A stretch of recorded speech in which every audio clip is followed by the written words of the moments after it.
J'ai beaucoup de difficultés à trouver des femmes céramistes. Ah. Après, tu leur demandes, on peut, voilà, il y a cette pièce, tout ça, et en fait, après, elles disparaissent, quoi. Il y a eu un souci avec le colis, tout ça. En fait, j'ai vendu les pièces que tu m'avais commandées. Quoi?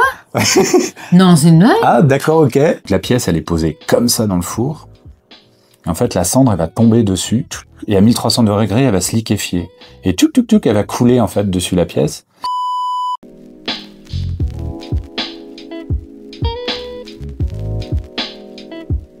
Hello, hello. Aujourd'hui, épisode céramique avec Yann. Comment vas-tu? Ça va bien, merci. Et toi?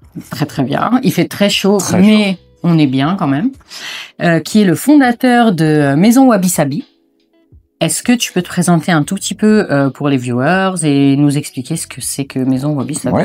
Alors en fait, je m'appelle donc Yann Touret, mon surnom donc c'est Yann San, et j'ai créé donc Maison Wabi Sabi en 2017 sur les réseaux sociaux, et j'ai lancé ma première collection donc saisonnière en juin 2022. Et donc en fait, je suis revendeur de céramique artisanale, majoritairement japonaise. Majoritairement. Française, européenne, et je travaille aussi avec des céramistes de Patagonie et un de Nouvelle-Zélande.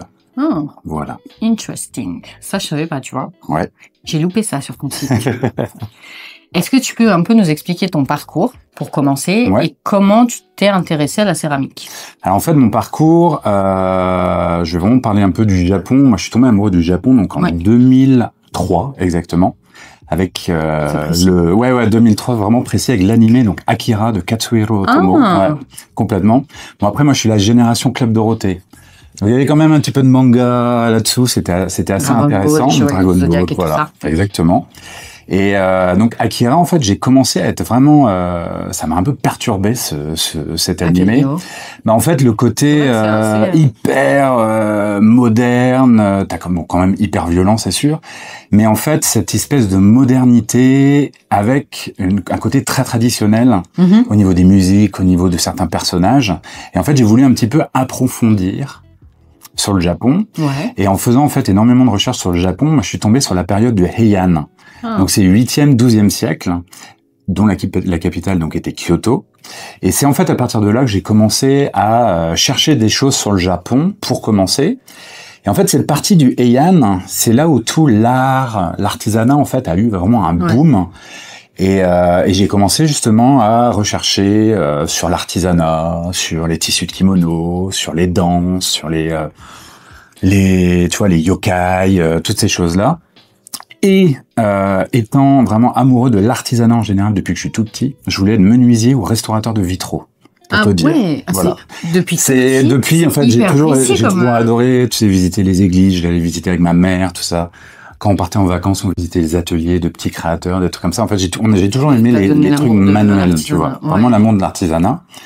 Et donc par la suite, mon premier voyage au Japon, c'était en 2008. Et donc, je travaillais déjà chez Muji depuis 2005, parce que j'ai travaillé 12 ans pour Muji, Muji Hiroshi Ryoin. Et donc 2008, premier voyage, donc je pars tout seul au Japon.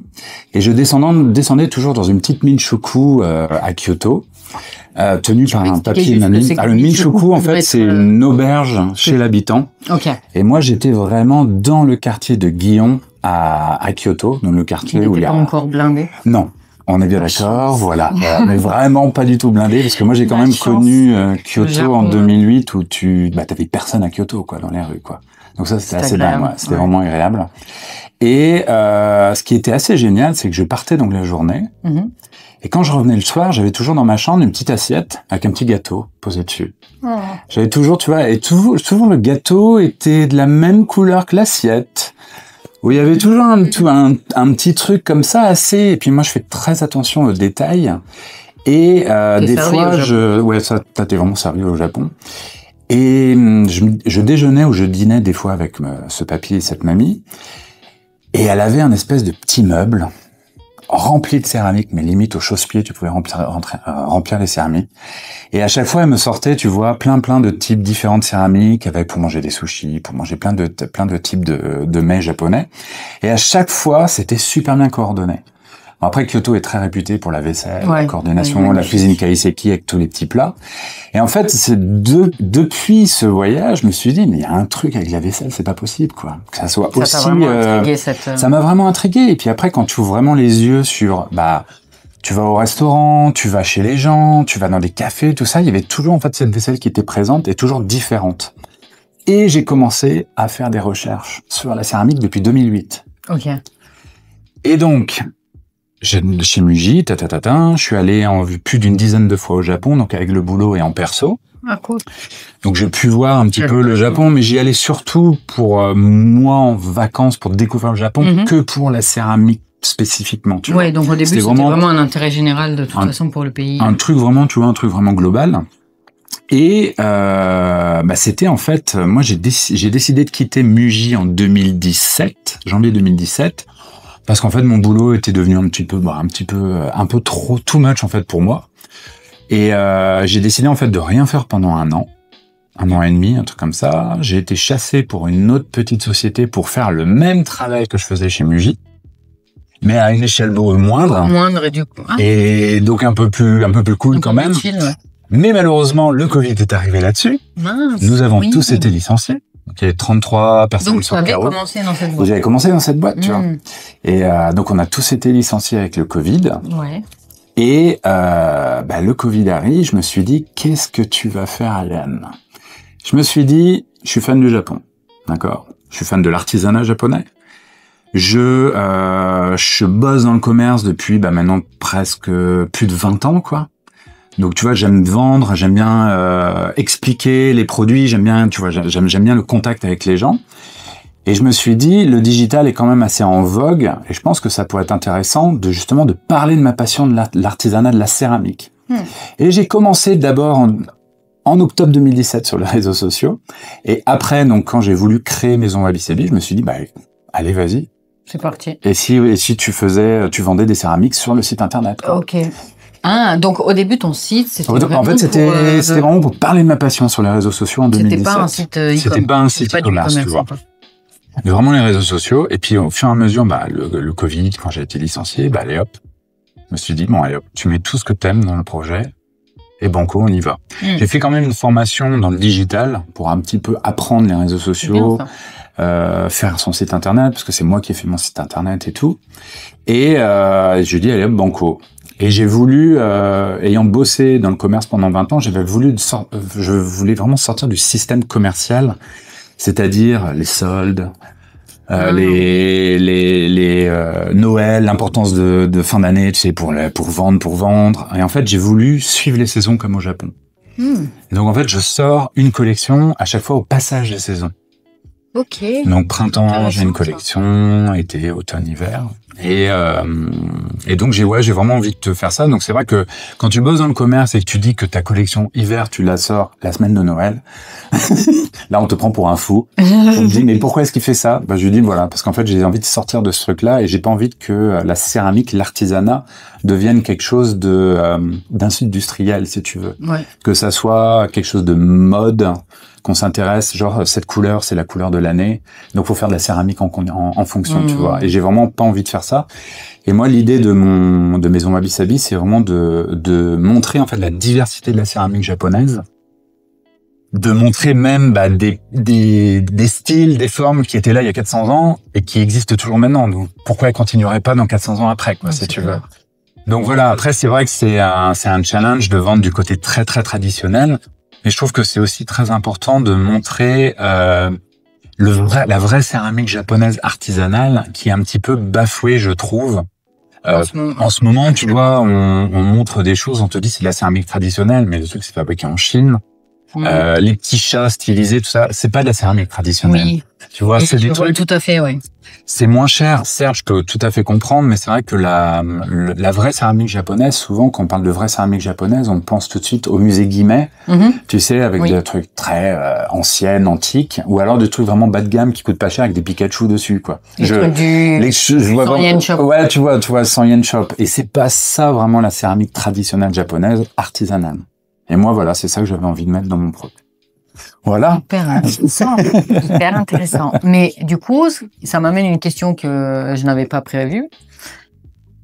ta clientèle à toi, c'est plus des vrais connaisseurs et des amateurs de... Alors, tu as vraiment les amateurs d'artisanat, en général. Tu as les amateurs de céramique japonaise, collectionneurs même, amateurs collectionneurs.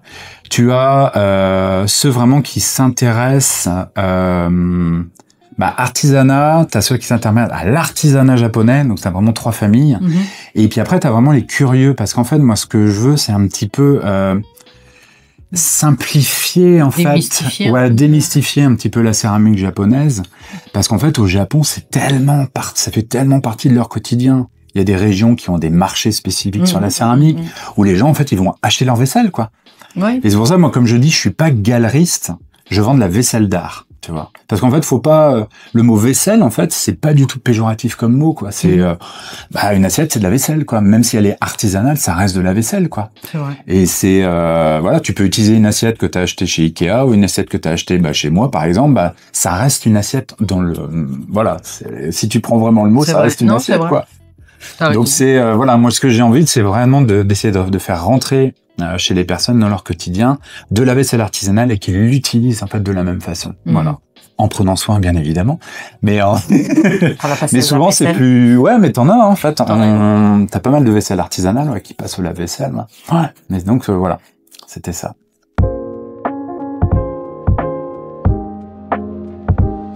Tu organises et tu participes régulièrement à des événements en lien soit avec le Japon ou avec la céramique, ou les deux. Ouais. Est-ce que tu peux nous parler un peu plus en détail des activités que tu fais Alors en fait, parce que moi au tout début de mon projet, j'essayais de cibler en fait les événements vraiment purement Japon. Ouais. Et en fait, je me suis rendu compte que il y avait une incompréhension en fait de ce que je vendais par rapport à d'autres stands qui vendaient, tu vois, de la vaisselle beaucoup moins chère. Ouais. Ou alors de la brocante, des trucs comme ça. J'ai dit, mais pourquoi? Parce que ils mettent vaisselle japonaise, lui, ils vendent la vaisselle japonaise. Alors Et en fait, je me suis vraiment rendu compte que fallait énormément expliquer, en fait, tu vois. Ce que j'aime beaucoup faire, tu vois, pendant mes événements, mais il fallait énormément expliquer ce que c'était, d'où ça venait, pourquoi c'était à ce prix-là et tout. Enfin, aussi cher. Et c'était un petit peu difficile parce qu'en fait, c'est souvent une clientèle de ces événements Japon vont pas ici spécialement en fait pour la vaisselle artisanale. Ils vont pas chercher, Ils vont chercher des trucs un peu plus kawaii, tu vois, un peu plus otaku, tu sais, vraiment les passionnés du Japon, de la manga populaire et tout, c'est surtout ça. Le verre avec tous les noms de sushi. Ouais, tu vois, voilà. Non, mais voilà, tu vois, c'est exactement. C'est l'exemple parfait. C'est l'exemple parfait. Donc, en fait, moi, j'en ai fait quelques-uns. Il y en a un qui a très, très bien fonctionné. Et là, je pense que c'était vraiment la cible. C'était en fait Espace Japon qui a organisé en début d'année son premier événement qui s'appelait Innichi. J'y suis allée, ouais. C'est là qu'on s'est vu. Exactement. Fois, Exactement. Et là, c'était excellent. Et là, j'ai vraiment, tu vois, vu et discuté avec des personnes qui connaissaient, mais qui venaient aussi pour le côté événement Matsuri et tout. Ouais. Donc là, je pense parce que moi, ça fait 3 ans que ça existe, Maison Wabi Sabi. Et donc, il y a 3 ans, je pense qu'il n'y avait pas le même software dans la tête des gens, tu sais, pour le Japon. Ouais. Les gens ont voyagé au Japon, les gens ont découvert le Japon, les gens ont, on commence à creuser un peu plus. Donc, je pense que là, ça fait un peu plus ping-pong avec mon projet. Donc là, c'était vraiment très, très intéressant. Mais c'est pas des événements, en fait, que je ferais. Tu vois, il y a Japan Expo dans quelques jours. Oui. C'est pas des événements que je ferais, quoi. C'est demain, exactement. Donc ça, c'est pas quelque chose que je ferais. Donc Ennichi, c'est intéressant pour moi. Après, des événements qui sont peut-être plus autour du thé, par exemple. Oui, alors, tout à fait. J'ai fait le salon du saké, tu vois. Là, c'était intéressant pour moi aussi. C'est logique. Vraiment ciblé, tu vois. Ouais. Mais des événements purement Japon, des événements de food japonaise, type kaiseki et tout ça, ça peut le faire. S'il y a, tu vois, de la place pour de la céramique, ça, carrément. Ça pourrait très, très bien fonctionner. Ah oui, kaiseki, carrément, ouais. Ça, tu vois. Ah ouais, carrément. Et même, là, je parlais récemment avec un maître thé, qui est vraiment très bien, je te montrerai. Lui, il est demandeur d'organisation d'événements autour du thé. et qui pourrait très bien combiner avec toi. Tu vois. Ça, c'est vraiment intéressant. On va s'en parler. Ouais, complètement. Ouais. Mais c'est plus, faudrait plus cibler des cérémonies de thé, tu vois, des objets en fait que moi j'ai et qui pourraient matcher en fait avec de la nourriture ou des boissons. Ça fonctionnerait très très bien. Ouais, vraiment très bien. Et à côté de ça, je fais des événements en lien avec la céramique, mais en fait, j'organise mes propres événements en fait autour de la céramique. Ça aussi, je voulais en parler. Et c'est donc c'est saisonnier. Et c'est à chaque fois dans une galerie dans le 11e arrondissement. Tu vas toujours dans cette galerie-là. Parce qu'en fait, moi, je veux pas ouvrir de boutique physique dans Paris. Parce qu'en fait, c'est très cher à Paris. Et j'aime bien, en fait, ce rendez-vous avec les personnes, tu vois, qui me connaissent. Oui. Et ça me permet de montrer les céramiques dans un autre contexte. Et, ça dure combien de temps, en général? Ça dure 5 jours. 5 jours, 4-5 jours. Et donc, t'en as 4 dans l'année, au moment des saisons. Et j'en fais 2 autres avec 1 ou 2 céramistes vraiment très très connus au Japon, même mondialement. Et donc là c'était au mois d'avril, là la prochaine c'est au mois d'octobre avec un céramiste, j'ai plus d'une soixantaine de pièces. Ça va être assez énorme, vraiment énorme. Les détails après. Ah ouais, j'ai vraiment hâte de cette exposition. Donc et souvent pendant ces événements dans la galerie, je partage la galerie soit avec d'autres céramistes, soit en fait un médium différent, c'est-à-dire là la dernière fois c'était un artisan verrier, mais pas forcément japonais, mais après le verre c'est assez international, tu vois, comme matériau. Ouais. Et au mois de mars dernier, j'avais partagé la galerie avec un artisan, un sculpteur sur bois qui fait des objets mais en lien avec le thé et très japonisant. Okay. Donc voilà, pour essayer de rester dans ce côté vraiment très très artisanat. Voilà. Je suis venue, c'était hyper intéressant, faut y aller. Et l'étage en dessous, c'était un mélange de céramistes japonais et français. Et il y avait les Français et tout, et exactement. J'ai trouvé qu'ils se mariaient super bien ensemble. C'était vraiment très très beau. En fait, c'est souvent les céramistes, tu vois, que je trouve en France ou en Europe ou dans d'autres pays. C'est soit ils sont allés au Japon pour apprendre la céramique, pour se professionnaliser ou voilà, tu vois, cette ressemblance très très proche. Ou alors j'ai souvent des céramistes français qui ont travaillé avec des Japonais en France. D'accord. Et voilà, qui se partagent un petit peu leurs connaissances. Et puis c'est vrai que le Japon est quand même très, tu vois, t'as la Chine, t'as la Corée, mais c'est vrai que pour la céramique, la Chine c'est un autre niveau, c'est autre chose. La Corée c'est peut-être une céramique un peu plus libre, et le Japon c'est quand même très structuré, tu vois, on garde pendant des siècles les mêmes techniques, etc. Donc c'est 3 choses complètement différentes, et je trouve que la technique japonaise se rapprocherait plus que de la technique française. D'accord. Ce côté vraiment très très structuré, répétitif et tout. Voilà, je travaille avec les émaux, travaille avec les couleurs, avec les formes. Voilà, et puis les formes japonaises sont très inspirantes pour les céramiques françaises, donc c'est assez intéressant. Donc voilà, c'est un petit peu ça mes événements. C'est un peu ça les événements. Et du coup, je me posais la question de comment tu as tissé des liens avec les artisans japonais, comment t'es rentré en contact et tout. En fait, depuis 2008, donc tu vois, au tout début de mes voyages, donc j'allais voir de temps en temps des céramistes, des trucs comme ça, mais j'allais plus dans les boutiques, parce que souvent les céramistes ont des boutiques à côté de leur atelier, la plupart du temps. Donc je rentrais surtout, voilà, je n'osais pas demander pour aller derrière pour voir les ateliers, mais c'est vrai que je voyais un petit peu comment c'était fait, et tu commences en fait progressivement, bon, à l'époque c'était 2008, donc il n'y avait pas les réseaux sociaux, il n'y avait pas, tu vois, cet engouement. T'avais Internet, mais ils étaient pas très forts pour avoir des sites Internet, tu vois, super bien. Donc j'avais pas mal, j'avais des photos, j'avais des bouquins.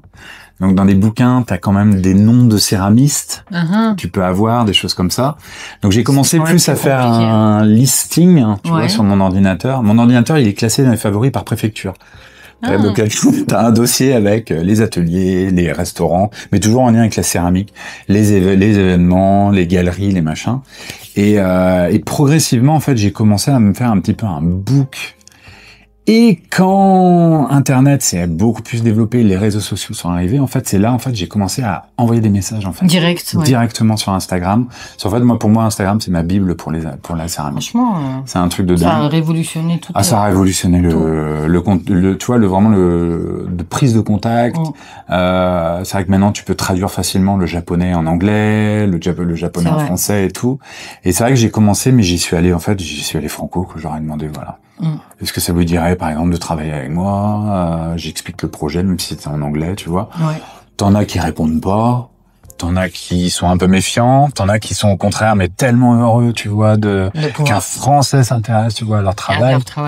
Et ça, je trouve ça génial. Mais c'est vrai que majoritairement, c'est par Internet et par les réseaux sociaux, tu vois, que j'ai tissé des liens avec eux, quoi. Et il y en a vraiment, c'est vraiment on s'estime vraiment mutuellement, donc ça, c'est vraiment génial. C'est génial. Ouais. Et du coup, quand tu vas au Japon, tu vas leur rendre visite. C'est ça, ouais, à chaque fois. Et ils te proposent ils te proposent des idées de formes, de pièces que tu as envie de faire qu'ils ont envie de te faire spécialement pour toi. Ouais. C'est génial. Ça aussi, j'étais restée sur les petits darumas, là, en sang. Bah, tu vois. Trop beau. Ça, c'est moi qui lui ai demandé. J'ai vu dans la galerie. Carrément. J'ai craqué dessus, mais bon.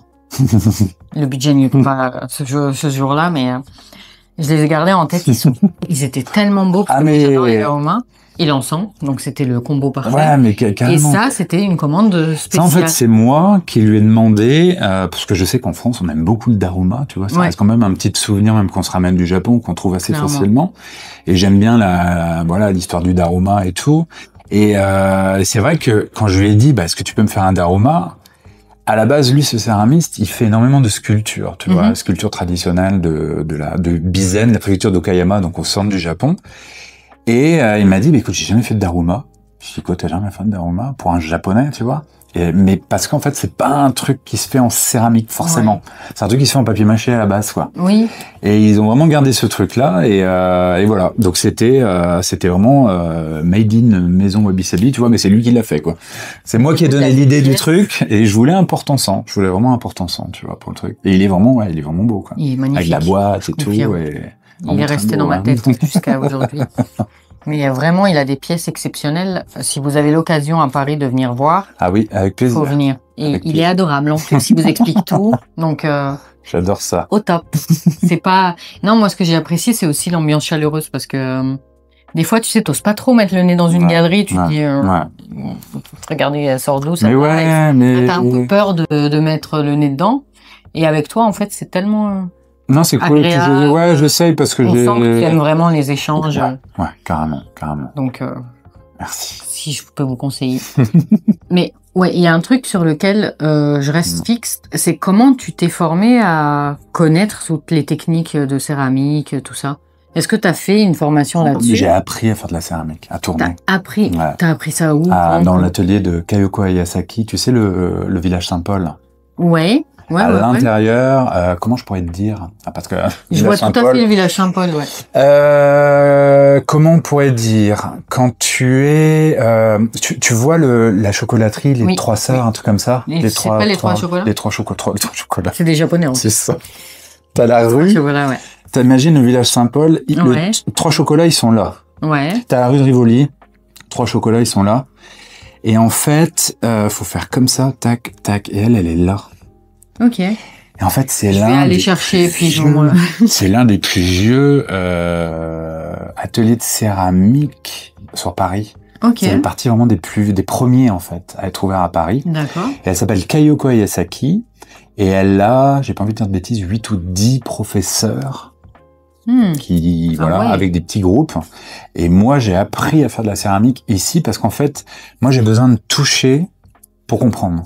Vraiment un truc comme ça. Ouais. Et tu vois, j'ai fait 2 semestres. Donc tournage, tournassage, enfin tu vois toutes les techniques pour faire une pièce. Et à la fin t'as émaillage et ensuite t'as présentation des pièces. Elle fait une présentation des élèves en fin d'année, tu vois, pour les trucs. Donc ça c'était vraiment hyper intéressant pour comprendre en fait la force qu'il faut avoir, tu vois, le côté relâchement, le côté faut vraiment pas stresser avec la céramique. Hein. Ça marche pas. Ouais. Et c'est difficile. C'est hyper dur à faire. C'est difficile. C'est hyper dur. J'ai jamais testé. Je pense que c'est pour vraiment s'en rendre compte à quel point c'est difficile, tu vois. Mais moi, tu vois, j'ai réussi à faire j'ai réussi à monter des pièces. Il y a même un céramiste au Japon qui m'a demandé, il me dit, allez, vas-y, essaye à faire des puis je lui ai fait des bols, quoi. Ouais. Et tu vois, avec un peu de difficulté, certes, mais voilà, il était assez surpris, tu vois, je les ai fait quand même. Donc ça m'a quand même aidé à comprendre, les techniques et tout, sans rentrer vraiment en profondeur.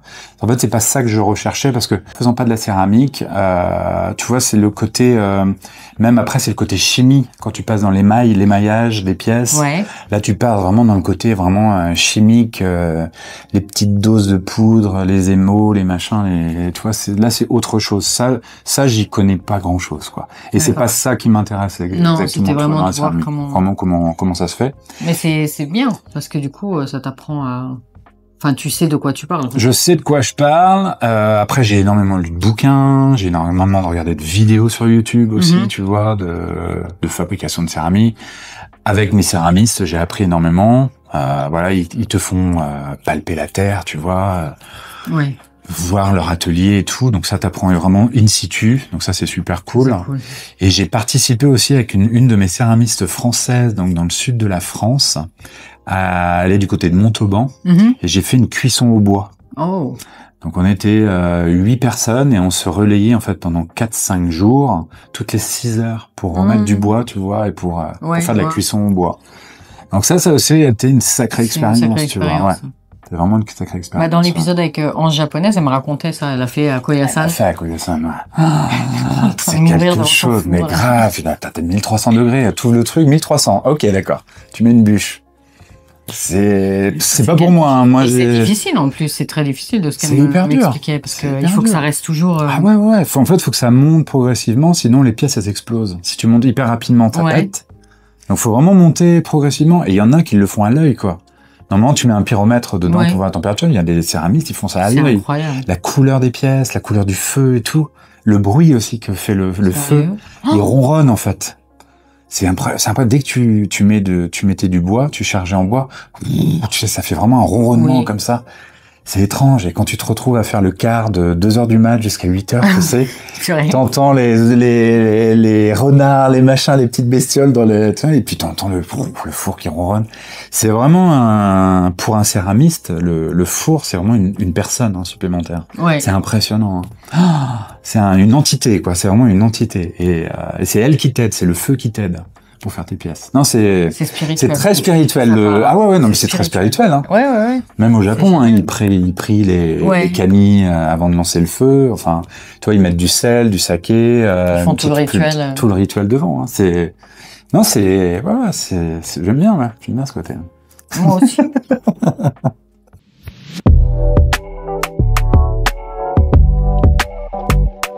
Alors là, on va rentrer dans le vif du sujet.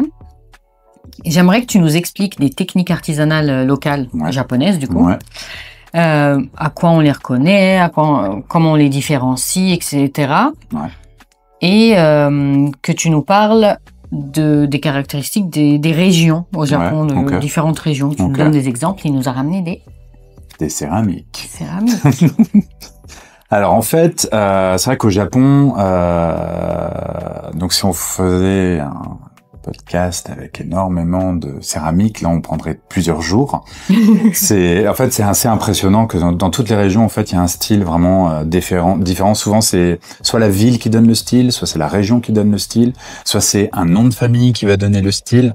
En fait, il y a vraiment différentes t'as pas fini, non? Différents noms, donc t'as pas fini, quoi. C'est tellement... Ça veut dire que dans la même région, tu peux avoir plusieurs styles. D'une ville à l'autre. Ouais, exactement. Tu peux avoir des styles vraiment différents. Donc là, en fait, ce que je vais vous montrer, c'est des céramistes avec qui je travaille, qui travaillent une terre qui est vraiment spécifique et qui ont une histoire quand même aussi atypique. Donc par exemple, le premier, ça c'est une pièce. Très très belle, hein. C'est une pièce de Kai Tsujimura. Et Kai Tsujimura, en fait, c'est l'un des fils de Shiro Tsujimura. Et Shiro Tsujimura, c'est un ancien... À la base, il est calligraphe. Il vit comme un ermite dans les montagnes à Nara. Ah ouais? Et c'est l'un des plus grands céramistes au monde, qui est exposé dans les plus grands musées à New York, Philadelphie et tout. Il est toujours à Nara. Et en fait, il est coincé, mais il vit vraiment comme un ermite, hein. Et par exemple, pour une idée, je vais vous dire une idée de prix, par exemple, un chawan du Shiro Tsujimura, c'est 5 000, 6 000 euros. Ah ouais. Tu vois, voilà. Et par exemple, lui, Kai Tsujimura, un chawan au Japon, c'est à peu près 1 000 euros. D'accord. Voilà. Donc ça, c'est un Yunomi, donc une tasse à thé. Je vais éviter de trop toucher. Et c'est... Et là, en fait, c'est vraiment... on voit vraiment le côté typique de la terre de Iga, parce qu'en fait, il utilise plusieurs terres, donc il utilise la terre de Iga. Et ce qu'on peut voir, en fait, c'est tous les petits points blancs. Donc en fait, dans la terre de Iga et même Shigaraki, en fait, c'est le même filon de terre. Mais par contre, la technique, ce qui change, en fait, c'est souvent la couleur de l'émail. Donc là, on a un émail à base de chêne.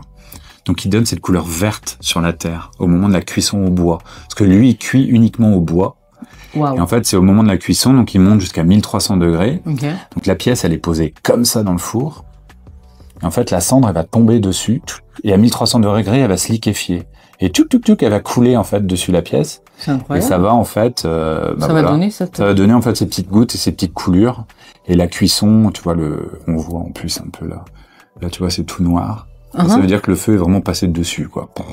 Ok. Vraiment passé dessus. C'est super intéressant. Et même à l'intérieur, tu vois, on peut voir la trace du feu. Ouais. Même à l'intérieur, on peut voir, je sais pas si tu peux, sur les côtés, ouais, mais tu vois, on voit, mais ouais, avec l'ombre, c'est, à mon avis, ça va être dur de montrer à la caméra. On sait jamais. Mais ça, c'est un céramiste, donc ils sont deux frères. T'as Kai Tsujimura, donc la pièce qui est là, et t'as Yui Tsujimura, et c'est devenu en fait, ils ont vraiment suivi en fait le style du père, et ils sont aussi reconnus que le père, quoi. Donc ils font vraiment un travail incroyable, et eux ils font partie de mes collections. Donc tu vois, j'étais assez content. Mais c'est vraiment ce style de ces petits points blancs en fait à l'intérieur. En fait, c'est des petits cailloux qui font partie en fait de cette terre-là. C'est génial. Et donc c'est Iga. Vraiment, c'est magnifique avec ce vert et ce blanc. Exact. Attends, je vais juste montrer des petits cailloux, mais c'est incroyable. On dirait que c'est vraiment fait exprès. Enfin, c'est ça. Si c'est fait exprès, mais on dirait vraiment que. T'as l'impression en fait, c'est pas d'un ajout en fait qu'ils font à la terre, c'est vraiment qu'elle est récoltée comme ça. C'est incroyable, c'est magnifique. Et ce qui est assez intéressant, c'est de faire le pendant, parce que là c'est vraiment Igayaki, et en fait là t'as la même terre. Ah. C'est un autre céramiste. En fait, vous avez Shigaraki. Donc Shigaraki, comme je disais, c'est le même filon de terre. Et là, en fait, c'est exactement la même chose. Tu trouveras exactement les mêmes petits cailloux. Sauf que Shigaraki, tu as pas en fait ces coulures qui sont faites exprès sur la pièce par rapport à Iga, tu vois. Iga, en fait, tu auras vraiment les coulures dessus, et là, par contre, ils le font pas. Tu auras à l'intérieur, tu vois, l'émail qui se sera formé, mais eux, ils ont la volonté de le mettre en extérieur.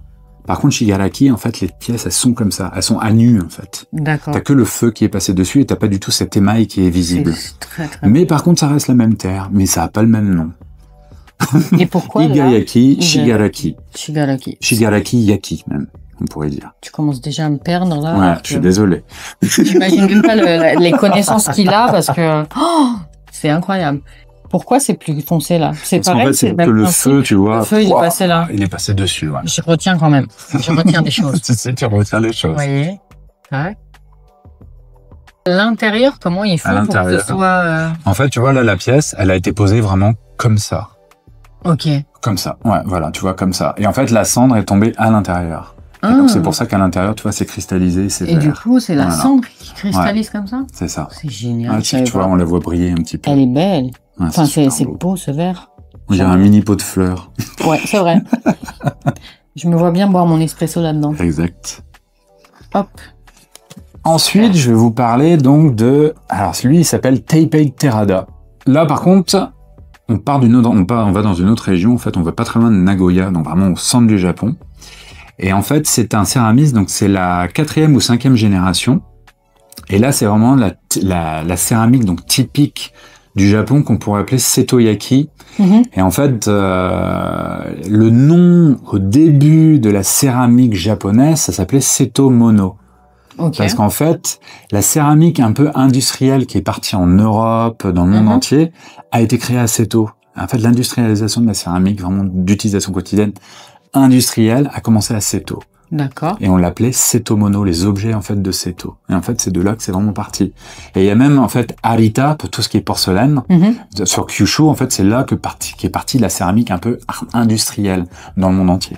Donc voilà. D'accord. Donc Seto, lui, fait partie donc d'une famille qui est très très réputée. Donc lui, il s'appelle Teipei Terada. Je dis toujours, moi, le prénom avant et le nom ensuite. Pas à la japonaise, ou à l'inverse. Donc voilà. Donc c'est Monsieur Terada. Et lui, en fait, donc il fait des pièces, donc il dessine comme ça sur les pièces. Il dessine comment? Voilà. En fait, il utilise un engobe, hein, c'est une sorte de pâte colorée, et il va donc dessiner donc avec un petit pinceau. On voit tout ce qui est feuillage, voilà, les plantes. Et à l'intérieur, vous avez un petit chat, un petit oiseau. Le petit oiseau s'appelle un chidori, et en fait, c'est vraiment un objet typique de Seto. Le petit décor, c'est vraiment la caractéristique de Seto. Dès que vous voyez un petit chidori comme ça, en fait, c'est vraiment un truc vraiment typique, un petit décor typique. Il y a un petit chat, il y a un petit crabe. Moi, j'ai craqué sur le crabe. Et donc vraiment, donc avec voilà le pied de la pièce et tout. Mignon. C'est super mignon. Ouais. Et lui, alors on croirait que c'est de la cuisson, par exemple électrique ou au gaz, mais en fait, il cuit au feu de bois. Lui aussi. C'est-à-dire qu'il utilise des casettes, donc c'est des espèces de boîtes. En pierre réfractaire, avec un couvercle. Okay.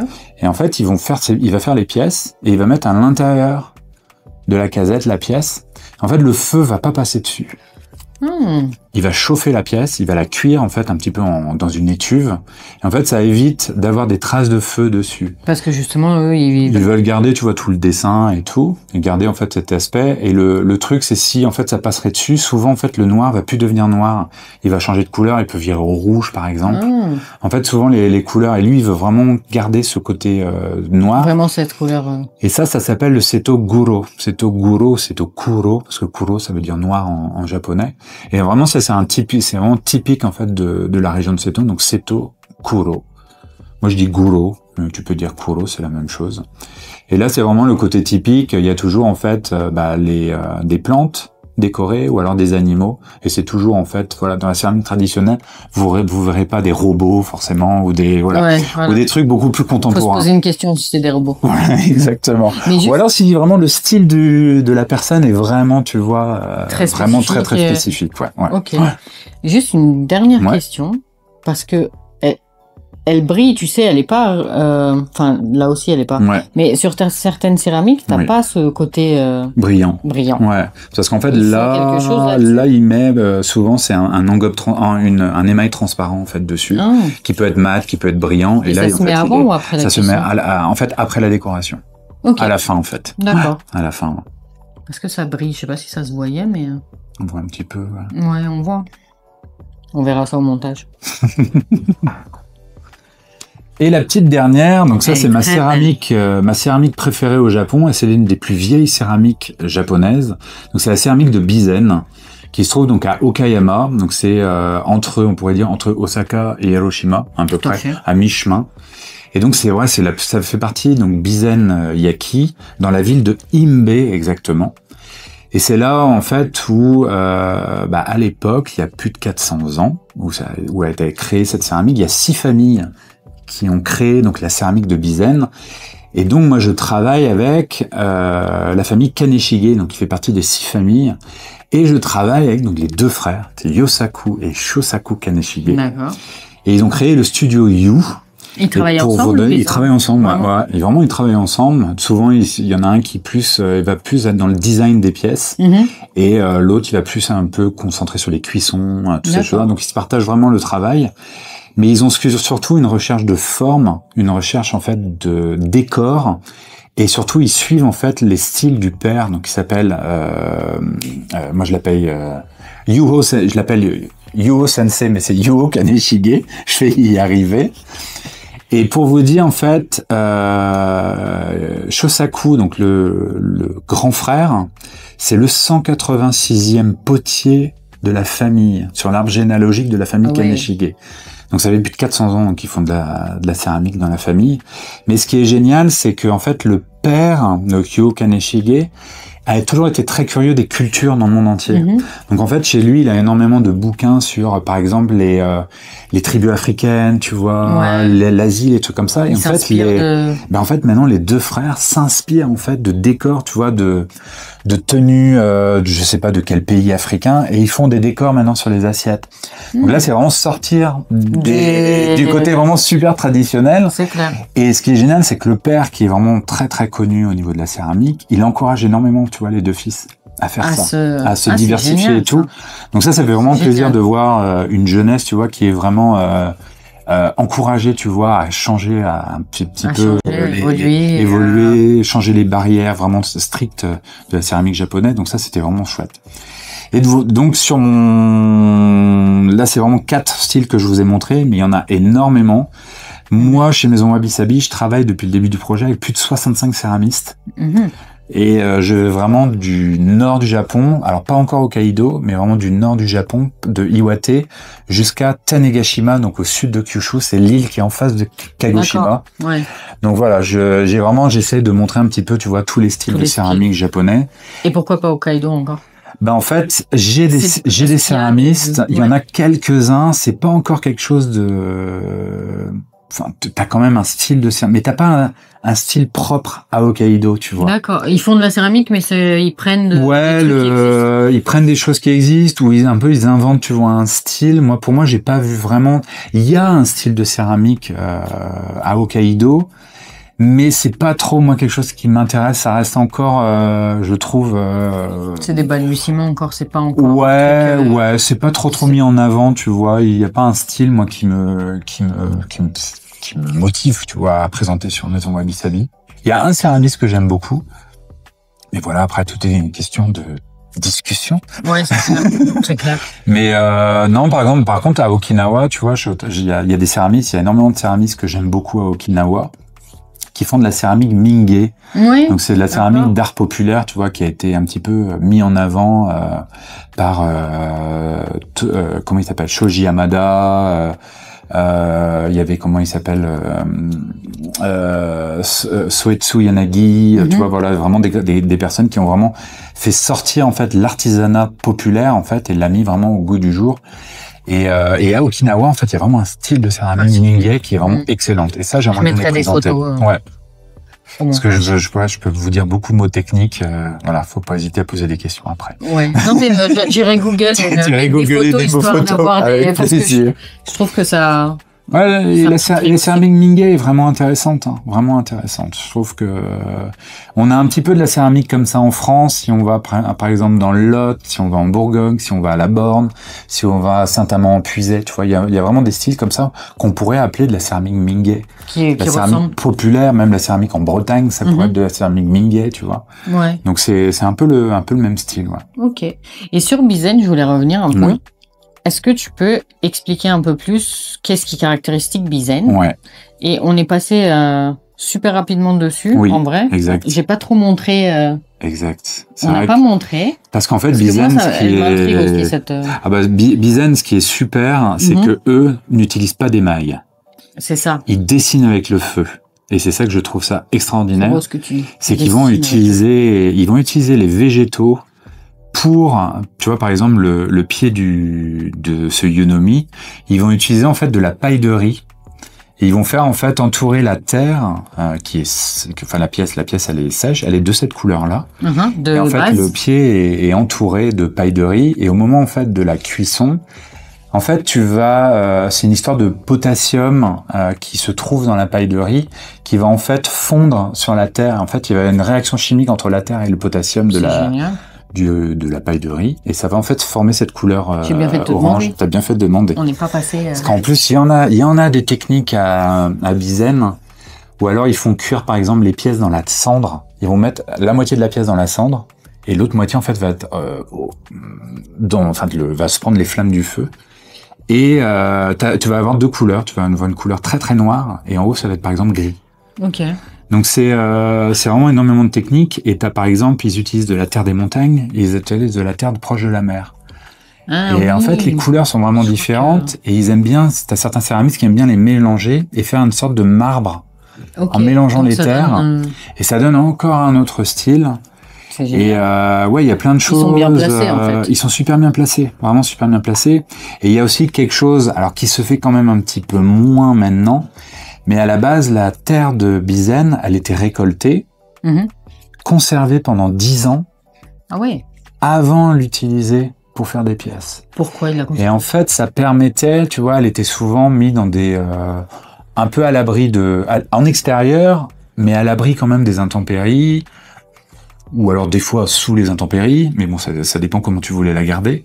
Et en fait, ça permet de tous les micro-organismes, en fait, de disparaître de la terre, en fait, ça se tasse, elle se tasse, t'as le micro-organisme qui meurt, et en fait, qui vont disparaître, et à la fin, elle va tellement être compressée qu'elle va être limite pure, en fait, la terre. D'accord. Donc, en fait, ils vont aller la casser, la passer dans des bains différents, donc t'as un premier bain, deuxième bain, troisième bain, et ça permet, en fait, de la faire, en fait, de plus en plus, fine en fait la terre. Et à la fin, 1 bac, 2 bacs, 3 bacs. À la fin, t'as différents comment on pourrait appeler ça, tamis différents. D'accord. Donc premier tamis, gros grain, moyen grain, petit grain. À la fin, la terre, elle est sortie de l'eau, mise dans des espèces de petits bacs en plâtre et mis au soleil. En fait, le plâtre va permettre d'éliminer l'humidité. D'accord. Et le soleil, en fait, de encore plus la sécher. C'est dingue. Et après, à partir de là, ils vont l'utiliser, en fait, pour tourner. Qu'est-ce que ça donne comme résultat? Et en fait, ce qui est assez impressionnant, c'est que tu as l'impression d'avoir une espèce de, comme si tu mélangeais de la cendre, un truc tellement petit avec la terre que, en fait, la terre est tellement parfaite quand il la tourne. Et plus la terre est âgée, parce que moi j'ai justement le céramiste qui fait les darumas en porte-encens, il utilise de la terre qui a 60 ans d'âge, que son grand-père utilisait à récolter. Et en fait, c'est impressionnant, en fait, t'as l'impression que ça fait du velouté, en fait, le truc. Tellement que c'est parfait, quoi. C'est impressionnant. Et en fait, c'est pour ça que, en fait, le process est tellement long.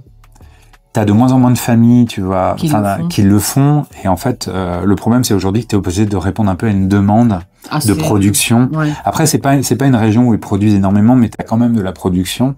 Donc voilà, ils peuvent pas se permettre d'attendre 10 ans, tu vois. Ils ont besoin de vivre. Donc, mais il reste quand même des petits gisements chez certains céramistes où ils ont quand même de la vieille terre pour faire, par exemple, de beaux objets, si tu veux. Ouais, d'accord. Et en fait, c'est pour ça que la céramique de Bizen, c'est l'une des plus chères aussi au Japon. Parce que, il y a tout ce process-là, en fait, qui est super long. Et la cuisson au bois aussi est très très chère. Il faut acheter le bois. Le céramiste, il est pas seul. Ils utilisent des cuissons à l'électrique, tu vois, par exemple, tu peux faire des pièces comme ça à l'électrique, sans problème, ça fonctionne. Parce que il y a un de mes céramistes, c'est son oncle ou son grand-père, je sais plus trop, des fois je me perds un petit peu dans les familles, mais qui a inventé en fait cette technique de hidasuki. Donc hidasuki, c'est vraiment la cuisson où la pièce elle est blanche et il y a ce rice straw, donc le riz qui est mis dessus.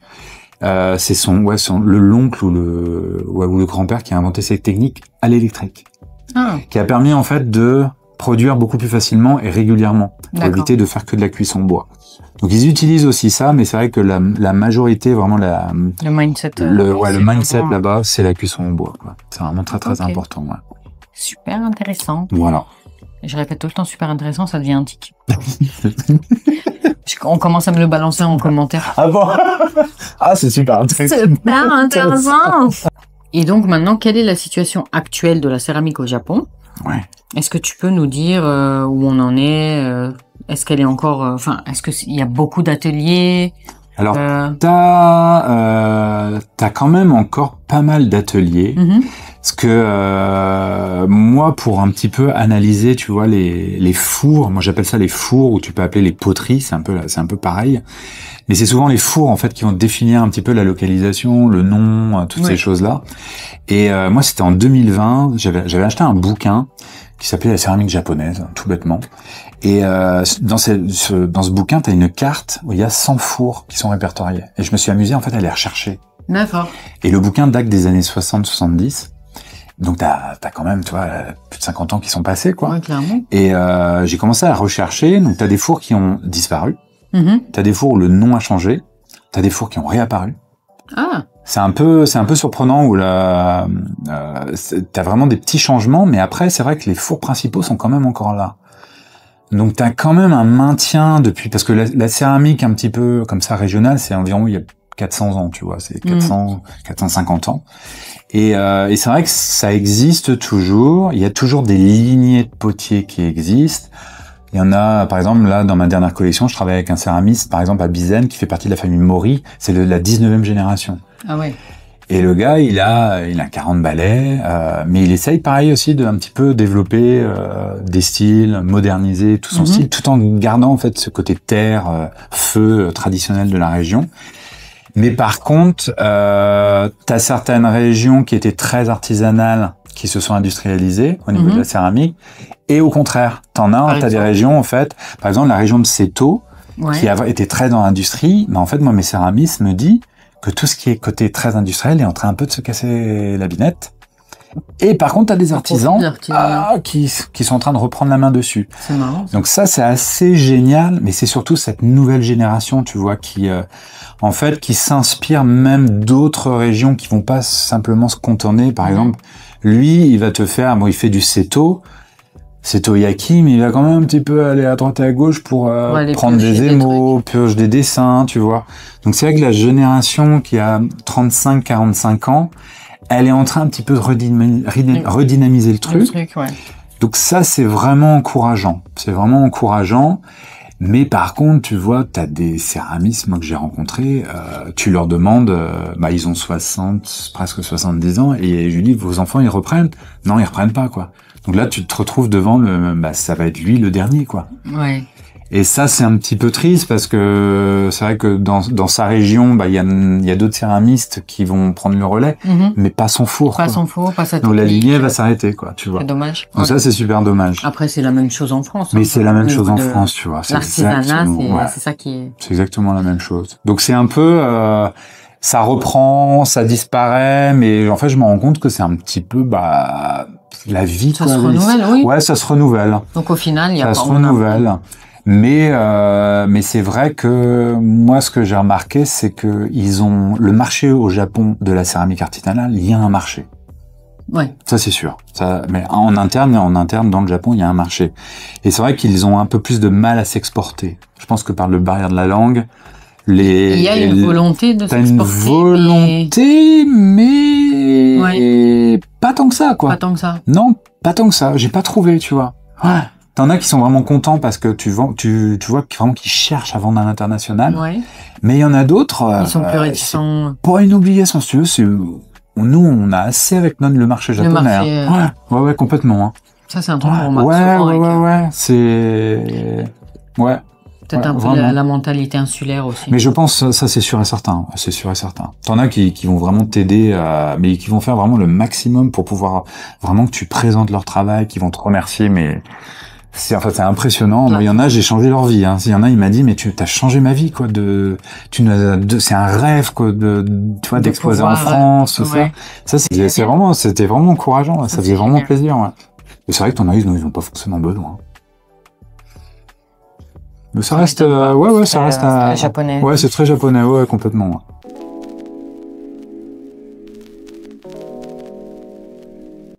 Next question, très intéressante. Tu travailles avec le Japon depuis des années maintenant, que ce soit avec Muji ou maintenant en freelance, en indé. Comment se passent les échanges ou se sont passés les échanges? Est-ce que tu peux nous raconter des anecdotes ou si tu as rencontré des difficultés, des obstacles? Ouais, bien sûr. Côté échange avec les Japonais, culturellement parlant. Ouais. C'est super intéressant. Ce qui est surtout, en fait, de toute façon, je vais faire le pendant entre Muji et Maison Wabi Sabi. Ouais. Même si on parle vraiment du côté très bureau, moi j'étais très souvent en magasin et tout, mais j'étais quand même en contact avec l'Angleterre et le Japon, tu vois, parce que la holding était basée à Londres, mais on était quand même géré par le Japon. Et c'était souvent, en fait, des questions où t'avais jamais de oui ou de non. T'avais le oui, ça, c'était souvent le oui, mais le non était quand même très très difficile. Et en fait, moi, ça m'a jamais permis en fait d'avancer. C'est souvent tu te retrouves, hop, le bec dans l'eau, tu te dis, d'accord, mais qu'est-ce que il a compris, il a pas compris, il m'a pas dit non, mais j'ai l'impression qu'il a pas compris. Et en fait, ça reste dans l'expectative. Donc moi, je pense que c'est le top de la difficulté avec les Japonais. Surtout qu'en fait, dans le commerce, t'es obligé d'aller vite. Donc t'as besoin d'avoir des réponses tout de suite. Tu peux pas attendre de passer par une personne qui va demander à une autre, qui va demander, hop, là, ça revient, hop, et hop, t'as ta réponse. Et finalement, la réponse, elle est, on sait pas si c'est non. Donc, t'as perdu 15 jours à avoir une réponse que t'aurais pu avoir tout de suite et que ça aurait été beaucoup plus simple, quoi. Donc, moi, je pense que ça, c'est un petit peu le top des choses. Qui sont difficiles. Ouais, qui était assez difficile. Non, autrement, t'avais peut-être, quand tu envoies un mail, tu as une réponse où, en fait, elle a pas du tout compris. Moi, elle me répond en japonais, mais je fais quand même tu vois, de faire la traduction, de comprendre, en fait. Et souvent, en fait, la personne en face, elle va pas du tout comprendre. Elle va pas chercher à comprendre. Et elle va te répondre quelque chose qui a rien à voir. Ah. Et je dis, bon, d'accord, ok. Bon, moi, je vais faire l'effort, en fait, souvent, d'envoyer des mails en japonais. Alors, je parle pas japonais, hein. Et d'envoyer des mails traduits, tu sais, d'essayer de trouver vraiment des choses pour que la personne comprenne. Et en fait, je me rends compte que la personne, en fait, elle fait pas l'effort de comprendre et ça veut dire qu'en fait, elle veut pas. Ah, donc en fait, c'est un nom c'est un nom indirect. Un nom indirect, tu vois. Et en fait, voilà, j'ai vraiment, en fait, moi, c'était souvent ça où le nez dans le mur, je me heurtais à ça, quoi. Donc, il y avait surtout ça. Et là, maintenant, en tant que free, j'ai eu souvent, ça m'avait fait rire, passer une commande à un céramiste, d'avoir une réponse positive, tout ça, très bien, je te prépare le colis, tout ça, il va partir, ça passe, une semaine passe, 2 semaines, puis il y a eu un souci avec le colis, tout ça. En fait, j'ai vendu les pièces que tu m'avais commandées. Quoi? Non, c'est une blague. Ah, d'accord, ok. Et j'avais pas réglé, hein. La facture n'est pas payée. Et en fait, la personne, et j'ai dit, écoute, là, ça va être trop tard en fait pour envoyer pour la collection. En fait, je suis vraiment désolé et tout. Et en fait, il se passe plus rien. J'envoie des messages et en fait, il se passe plus rien. Et il répond plus. Et en fait, la personne ne répond plus du tout. Elle te ghost. Complètement ghosté, plus rien du tout. Et là, je me dis, bon, écoute, laisse tomber, Yann. Mais pas cherché dans sa tête, si t'as pas réglé, la commande n'est pas... J'avais pas réglé et je sais pas. Est-ce que... parce qu'en fait, souvent, ils préparent le colis. Moi, ça me permet d'avoir le prix le montant de l'envoi, tu sais. Oui, donc donc, tout était bon, tu vois. Tout était... En fait, j'avais exactement le même process. T'attendais juste le final. Ouais, le prix final. Et en fait, non, en fait, j'ai vendu les pièces que tu m'avais commandées. D'accord. Et en fait, il se passe plus rien après. Mais ça, c'est hyper... Et en fait, c'est pas normal même. Et c'est pas normal, tu vois. Non. Et alors je me demande qu'est-ce qui s'est passé. J'ai fait quelque chose de mal. J'ai dit quelque chose de mal. J'ai fait quelque chose de mal. À quel moment en fait il y a eu un truc. Et en fait, ce que moi ce qui est dommage, c'est de pas le dire en fait ce qui va pas, tu vois. Ouais. Ça permet parce que c'est pas la même culture, donc ça permet en fait de te corriger, tu vois. Travaillant depuis très longtemps avec les Japonais. Je comprends la culture, je m'adapte, il y a aucun souci. Mais c'est vrai que des fois, je me suis retrouvé comme ça, le bec dans l'eau. Je dis, bon, ok. Et en fait, souvent, on m'a dit, je ne cherche pas trop à comprendre parce que je crois qu'il n'y a rien à comprendre, en fait. Ouais, mais quand même. Et en fait, c'est dur. En fait, c'est dur de pas essayer de comprendre, tu vois. Donc voilà, c'est souvent des doutes. Parce qu'après, toi, t'as dû... derrière, tu vois, j'avais prévu des choses et souvent, des fois, j'aime bien faire un petit peu de teasing sur les pièces que je vais avoir et tout. Et tu t'avais déjà fait du teasing? Et j'avais fait du teasing en plus sur parce que j'organise des céramiques tours où je vais rencontrer mes céramistes au Japon. Et c'est vrai que, tu vois, je les ai rencontrés et je leur ai dit, vous allez peut-être avoir des pièces comme ça dans les prochaines collections, tu vois. Et là, il se passe plus rien. Donc désolé, je suis vraiment tu peux faire passer le message. Je suis sincèrement désolé. Voilà la raison. Et c'est souvent en fait, ça m'est arrivé, je crois que c'est 3 fois, depuis 3 ans, tu vois, où ils m'ont fait un peu le même coup. Alors c'était toutes les céramiques qui étaient soit utilisées pour une galerie. Je suis désolé, en fait, j'ai pris les céramiques pour une exposition que j'avais au Japon, parce qu'en fait ils ont énormément d'expositions au Japon. Et c'est vrai que moi, tu vois, tu te rajoutes en fait, tu t'essaies de te caler entre des expositions, tu vois. Et c'est vrai que j'étais un petit peu surpris. Donc c'est un choc. Tu vois, voilà, il y a en fait c'est surtout je pensais pas, tu vois. J'aime bien en fait moi ce que j'aime, j'ai toujours besoin de savoir. En fait, je trouve que le nom, tu vois, en fait ça permet de t'améliorer. Moi, j'ai toujours c'est hyper enrichissant en fait de savoir pourquoi c'est non, pourquoi ça t'as mal fait, voilà, moi j'ai toujours évolué comme ça. Et tu leur demandes? Et ce genre de truc, j'ai pas demandé. T'as pas demandé? Ouais. J'ai pas voulu aller plus loin, tu vois, de cet échec. ou de cette problématique, tu vois. Ouais, mais bon. Mais ouais, c'était un petit peu étrange. C'est hyper bizarre. Ouais, c'est jamais entendu de la histoire pareille. C'est hyper bizarre. Moi qui pensais qu'ils honoraient leurs commandes tout le temps. Ben, tu vois. Et voilà. C'est la première fois qu'on me l'a fait, Ouais. celle-là. C'est pas mal. Donc, mais je te dis, c'est peut-être de moi, hein, comme je dis, pardon. Comme je dis, c'est peut-être, ça vient peut-être de moi, tu vois. J'ai peut-être fait un impair, j'ai peut-être dit quelque chose. Peut-être que, parce que j'envoie souvent mes mails, tu vois, en anglais. Est-ce que la tournure, la traduction après que eux ont fait en japonais, c'est fait, tu vois, étrange. Je sais pas du tout. Je sais pas du tout. Oui, mais le truc, c'est que moi, ce que j'arrive pas à comprendre, c'est il t'a quand même dit, on prépare le colis à... Ah, mais en fait, moi, j'avais, tu sais, toi, t'attendais limite juste le tracking, le suivi. En fait, j'attendais le montant, tu vois, pour le payer. Et en fait, le tracking, parce que tu reçois souvent un tracking parce que moi, j'envoie par bateau et avec la Japan Post. Donc, tu reçois un mail automatique de la Japan Post, tu vois. Et j'ai souvent ça avant, j'ai toujours les documents par mail et tout. Et là, il m'avait tout dit. Il m'avait renvoyé le document de confirmation de la commande et tout. Parce qu'il y avait des pièces qui étaient pas disponibles. Je lui ai dit, bah, écoute, celles qui sont pas disponibles, bah, c'est pas grave, je les prends, j'attends pas que tu en fasses. Parce que moi, j'ai besoin de recevoir cette commande au bon moment. Et, ok. Bon, bah, je suis désolé, j'ai dû, ou alors, c'était une fois, c'était une seule céramique dans la commande qui manquait parce qu'il avait honoré une autre commande. Une fois, c'était toute la commande. Donc, tu vois. C'est pas le même. C'est pas le même, non, c'est pas le même. Mais tu vois, c'est sur 3 ans. Donc, ça va, c'est pas énorme. Mais, voilà. Bah, après, moi, je me dis que ça se trouve, c'est lui qui a eu honte parce qu'il savait qu'il a fait un truc qui était vraiment pas pro. Je sais pas. Et il a juste disparu parce qu'il a... Il s'est peut-être... C'est bon pour moi. Peut-être. Faut regarder les news au Japon. Peut-être. C'est incroyable. Non, il y avait ça. Qu'est-ce qu'il y a eu? J'ai beaucoup de difficultés à trouver des femmes céramistes. Ah. Beaucoup. Ouais. Ça, c'est vraiment dommage parce qu'en fait, il y a énormément de céramistes femmes. Là, dans ma dernière collection, j'ai eu une céramiste femme. Elle est à côté de Tokyo. Et il y a des céramistes femmes, en fait, que j'ai contactées. Il y en a qui ont travaillé avec moi. Et il y en a d'autres, en fait, tu leur envoies des messages, elle voit tes messages, elle met des petits cœurs sur les Instagram et tout ça. C'est nul. Tac. J'aime, tu vois le message. Je dis, bah, c'est ça, c'est cool. On pourrait travailler ensemble. Tac, ouais. Ok.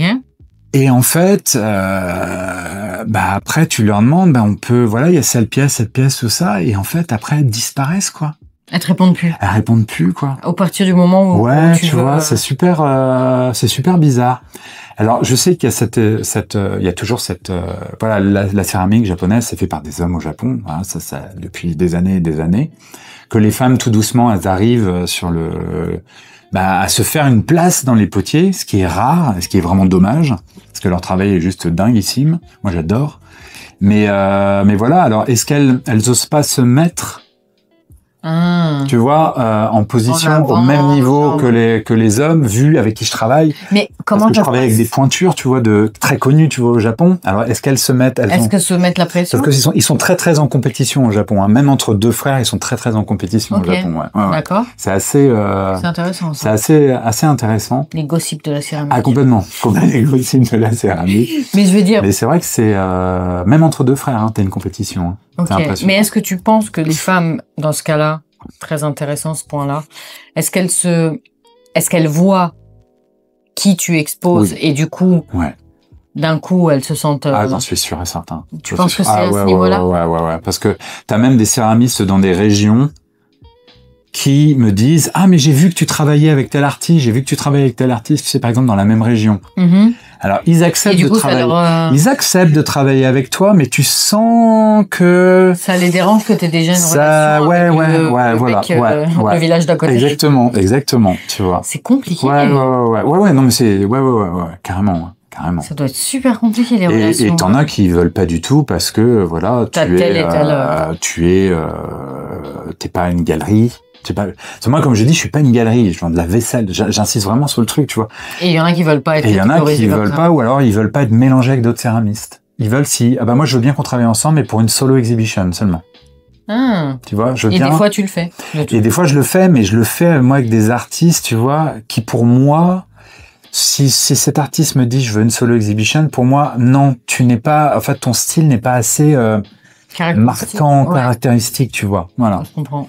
Et donc, quand tu fais de la solo, c'est sur quel... C'est vraiment particulier. Tu vois, par exemple, là, j'avais fait les deux frères. Donc ça, c'est Kai Tsujimura et Yuichi Tsujimura. Ils n'avaient jamais fait d'exposition des deux frères ensemble en France et en Europe. Jamais, jamais, jamais, jamais. La dernière exposition, c'était il y a quelques années à New York. Qu'ils avaient fait, tu vois, ensemble. Et là, tu vois, j'ai eu de la chance parce que je les ai rencontrés dans la même journée.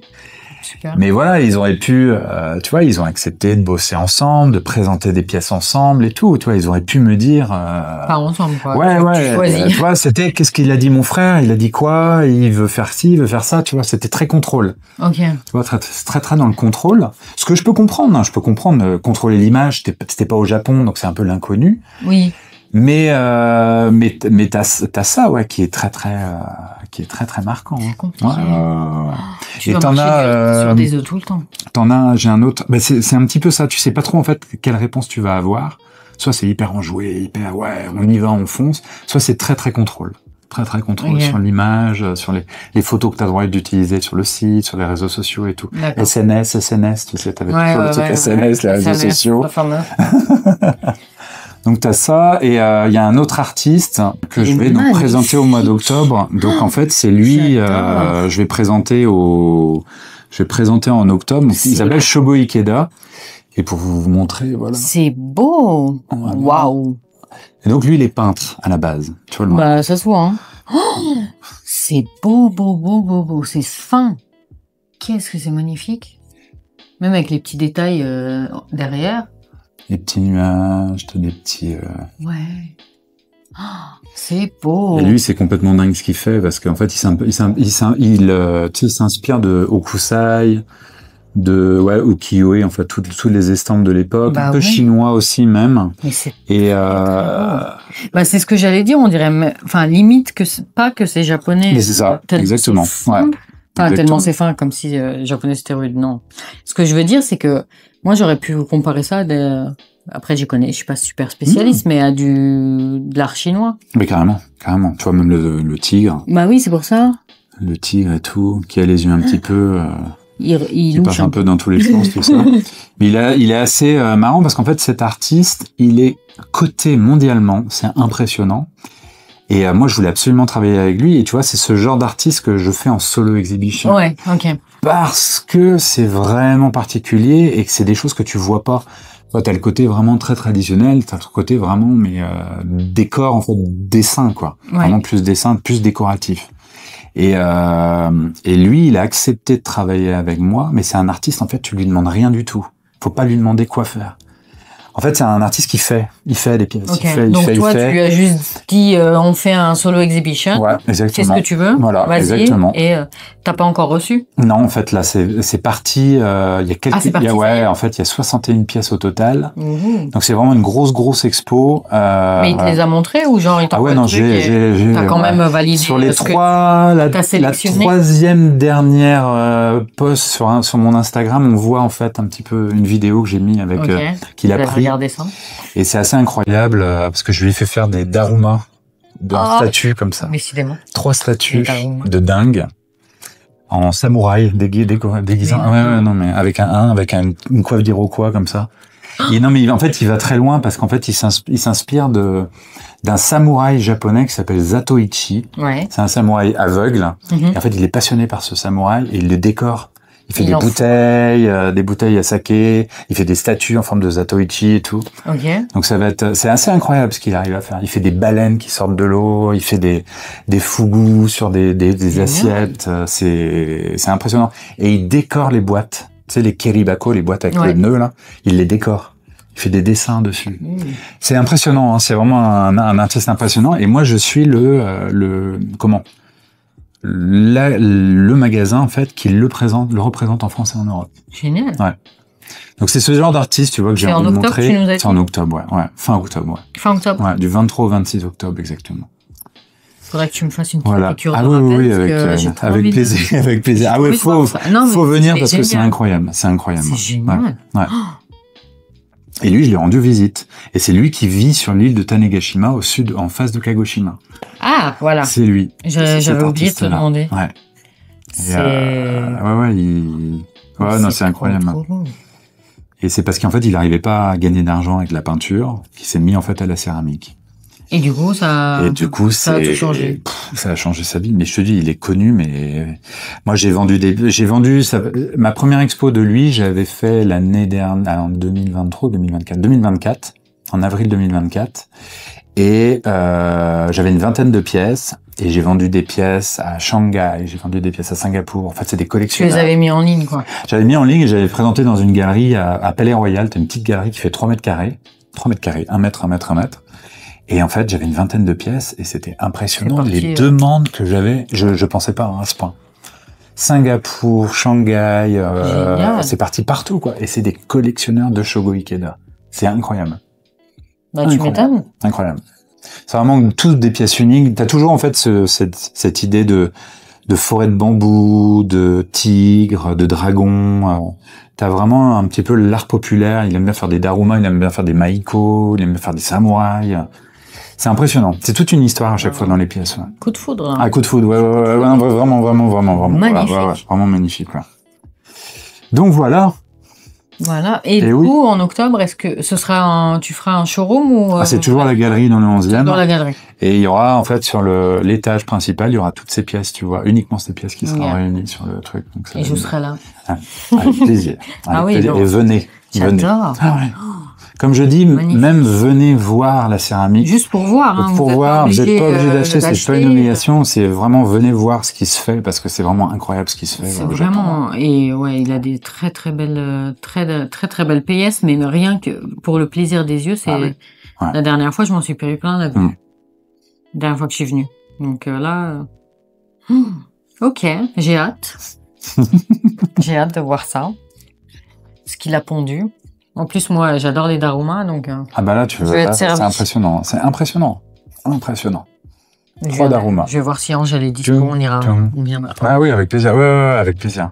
C'est pour ça que je te dis, moi, je suis hyper content de tous les jeunes, parce que quand tu vois les femmes des céramistes de 35-40 ans, elles sont vraiment, elles sont un peu plus dynamiques, quoi, tu vois, elles discutaient avec moi, elles se mettaient vraiment au même niveau, tu vois, t'avais des gamins qui arrivaient, qui sautaient sur le père et la mère, tu vois.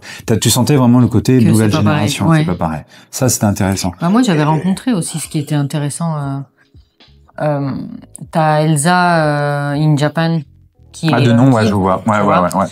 Qui m'avait emmené dans les plantations de thé. Et elle m'avait emmené chez une productrice de thé, une femme. Et j'avais trouvé que l'association était parfaite. Elle s'occupait de la plantation de thé, c'était son thé familial et tout. Et son mari, il faisait les théières, les céramiques. Il faisait il faisait les petits, les tasses, magnifiques, j'adore son style. Ouais.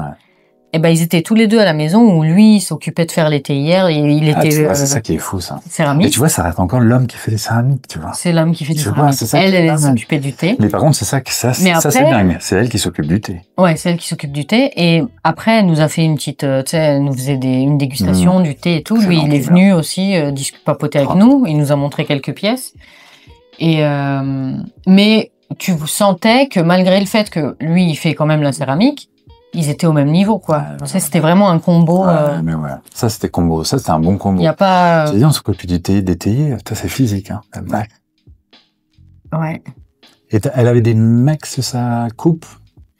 Ça, c'est une bonne question, je sais pas. Elle avait des employés, je pense. Elle avait des employés, ouais. Mais homme ou femme, je sais pas. Il y avait pas mal de femmes. T'avais pas mal de femmes. Pas mal de femmes, ouais.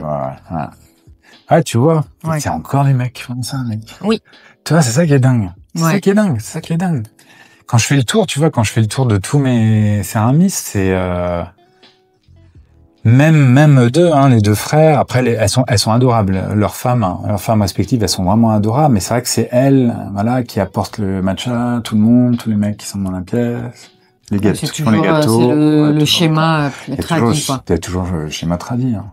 Je pense que je suis pas sûr que ça soit un truc qui va bouger, qui va mettre du temps. Au Japon, en tout cas. Ouais. Mais c'est dommage qu'elles prennent pas l'opportunité à ce qu'on les sollicite à l'étranger. Parce que souvent, la femme japonaise, dans ce type de milieu. La femme japonaise en France. Hein. C'est ça. Les femmes. Pourquoi il y en a autant elles ont besoin de s'émanciper. Il faut s'émanciper pour s'émanciper. C'est clair, c'est clair. Ne va pas casser ma future intime, s'il te plaît. Ah mais tu vas halluciner. Tu vas halluciner. Mais non, mais déjà celle-ci. Celle-là, il me l'a offert quand j'étais sur place. Non, offert. Ouais, carrément, c'est sa mère. J'ai rencontré sa mère. Ah bah moi j'étais tellement content. Et ça, c'est la première collection que j'avais fait. Je m'étais pris une pièce. Qu'est-ce que c'est beau. Bah là, tu nous as déjà spoilé octobre. Ouais. Est-ce que tu as d'autres projets en cours que tu voudrais nous mettre en avant? Alors, il y a en ce moment sur quoi tu travailles? Alors moi, j'ai mes expos, donc qui quand même me prennent vachement de temps quand même. D'ailleurs, petite parenthèse, si vous voulez connaître les dates des expos ou des ventes en showroom, abonnez-vous à la newsletter. Oui. Moi, je la reçois. Ouais, exactement. Pour avoir les dates, les différents céramistes, etc. Ouais, j'essaie d'en envoyer 1 voire 2 par mois, à peu près. Va. Il me spamme pas. Je spamme pas trop les gens, donc je pense que c'est pas mal. Mais je mets pas mal d'infos. Après, j'ai sur mon site internet, j'ai une partie qui s'appelle Expo. Et là, t'as les dates. Du coup, tu mets toutes les dates. Et il y a même les anciennes expos pour voir un petit peu ce que je fais. Et non, les projets, il y a mes expos. Donc, comme je dis, ça prend du temps. J'ai donc en novembre prochain, j'organise un céramique tour avec des personnes. J'en ai déjà fait 2 en 2023-2024. Et à chaque fois, on me demandait, mais tu veux pas emmener des gens avec toi, Yann, tout ça? J'ai dit, moi, le truc, normalement, c'est que pour le boulot. Et c'est vrai que quand t'es tout seul, quand tu voyages, parce que je voyage tout seul, t'es un peu dans ta bulle, tu vas à ton rythme. Et là, je me suis dit, écoute, bosse sur le sujet. Donc, j'ai bossé un petit peu sur un chemin, un truc comme ça. Et en fait, on va visiter les 6 anciens fours japonais. Donc c'est super cool. Bien. On commence à Nagoya, on va à Tokoname, on va à Seto, on va à Shigaraki, on va à Echizen, Tamba, Bizen, et on revient à Kyoto, et c'est un voyage de 17 jours, exactement. Ah ouais, quand même. Donc c'est pas mal. 17 jours, c'est bien, ouais. 17 jours où tu vas devoir supporter des gens avec toi. C'est ça, c'est ça. Mais ça va aller. Normalement, ça va aller. Ça va aller. Faudra regarder les faits divers, on sait jamais. En fait, moi, je voulais pas un grand groupe, parce qu'en fait, je voulais qu'on soit, parce que je veux avoir la possibilité d'avoir des guides et qu'on prenne des voitures, qu'on loue des voitures avec le guide pour qu'il nous envoie. Parce qu'en fait, le truc, c'est que les 6 anciens fours sont souvent dans la campagne. Ouais. Donc souvent, c'est pas super accessible en train, en bus, tu peux y aller. Mais bon, voilà, c'est un petit peu difficile. Et l'idée, c'est d'avoir un tout petit groupe, donc un groupe de 5 personnes. Donc puis moi, ça fera 6. Et en fait, c'est super bien. Et l'idée, c'est de rester à peu près 2 jours dans chaque ville donc du four. Et en fait, l'idée, c'est de rencontrer les céramistes avec qui je travaille, découvrir les galeries que je connais, les musées, génial, les coopératives, parce que tu as des coopératives souvent de céramique qui sont intéressants à voir, parce que souvent on te présente de l'industriel et de l'artisanat au même endroit. Donc c'est bien de faire la comparaison pour vraiment se faire l'œil. C'est clair. On va travailler avec avec Julie de Nagoya, qui sera guide, donc Tonali no Julie, qui sera notre guide pendant 2 jours sur Tokoname et sur Seto, donc ça c'est super cool. On va travailler aussi avec des guides locaux, donc par exemple c'est des Japonais qui parlent anglais, donc ça c'est assez cool. On va travailler aussi avec Victoria. Alors Victoria, elle est à Bizen. I know. Donc coucou à Victoria. Et donc ça va être super cool. Je l'avais déjà rencontrée en 2023 ou 2024, je sais plus. En 2023. Ça commentera. Oui, c'est ça. Je sais plus. Je sais bien 2023 ou 2024. Donc ça va être super bien. Et on va terminer en fait à Kyoto, parce que moi je connais bien Kyoto. Et on va, par exemple, visiter des galeries, des musées, des trucs comme ça. C'est super. Et voilà, sur 17 jours. Et l'idée, en fait, c'est que c'est pas un tour opérateur. C'est comme si moi, j'organisais un voyage pour des personnes. Donc, je le fais un petit peu à la manière... Mais est-ce que tu vas taffer en même temps? Est-ce que c'est en même temps pour toi? Ouais, parce qu'en fait, ce qui est super, c'est que avec Julie, elle va me présenter des céramistes avec qui elle travaille. Super. Donc l'idée, c'est de les rencontrer aussi, et pourquoi pas travailler aussi avec eux, et vice versa. C'est de l'aider pour son projet à elle, de rencontrer les céramistes avec qui je travaille pour voir si elle peut pas organiser aussi des visites. Et qu'ils aient un échange, ouais. C'est super. Et je trouve ça super sympa, quoi, de faire comme ça. Et c'est vrai que l'idée, c'est que il y a un des participants, lui, il sera déjà au Japon depuis une dizaine de jours. D'accord. Et en fait, point de ralliement, on se rejoint à Nagoya et on commence le Céramic Tour. Mais après, le groupe, les 5, ils vont rester là les 17 jours avec toi? Avec moi. Il y en a qui... Non, il reste vraiment les 17 jours. J'ai organisé vraiment pour 17 jours. Et par contre, après, quand on se quitte à Kyoto, il y en a qui restent à Kyoto, donc on reste aussi ensemble. Mais le céramique sera fini, quoi. Mais voilà, on fait des choses ensemble, voilà. Donc voilà. C'est génial. Et l'idée, c'est de le refaire. Sur ton site ou... J'ai mis sur mon site, j'en ai parlé un peu sur les réseaux sociaux, et j'ai eu facilement des participants, vraiment des participants. Ouais. Et tu comptes le refaire Et j'ai déjà les dates pour 2026 et j'ai déjà 3 personnes sur le tour. Dépêchez-vous du coup. Mais vraiment. Passionnant. J'essaie vraiment de le faire que ça soit vraiment abordable au niveau prix. Parce qu'en souvent les tours opérateurs autour de l'artisanat sont très très chers. Et moi j'essaie vraiment que ça soit vraiment accessible, qu'on se trimballe pas la valise tout le temps avec nous, qu'on ait les hôtels près des gares, pour que ça soit vraiment pratique et pas fatigant. Et qu'on puisse se ramener plein de céramique artisanale. Donc ça va être super sympa. Plein, c'est le but, ramener de la céramique artisanale du Japon. C'est super. Donc voilà, ça c'est un gros projet quand même. Et j'essaye, alors à force d'aller au Japon, de rencontrer des céramistes, d'avoir fait des recherches sur les 100 fours que je vous avais dit dans le livre là. En fait, je suis en train de travailler sur un bouquin. Voilà. En train de travailler dessus. Hein. C'est un projet sur du long terme, mais voilà, j'aimerais proposer un truc autour de la céramique, voilà, qui soit un peu nouveau et un peu intemporel dans l'histoire, dans ce que j'ai envie de raconter. Ouais. Voilà. Super. C'est un petit peu ça les projets, ce qui est pas mal comme projet. Voilà. Et le bouquin, tu sais pas encore? Non, je sais rien du tout. Ça c'est un truc sur du long terme parce que c'est vrai que Mais on peut en parler quand même. Ah ouais, on peut en parler. Ouais, on peut en parler, mais parce qu'en fait il y a beaucoup de personnes qui m'ont dit mais tu devrais écrire un bouquin avec tout ce que maintenant tu sais, que tu as vu, tout ce que tu as rencontré, tout ça. Clairement.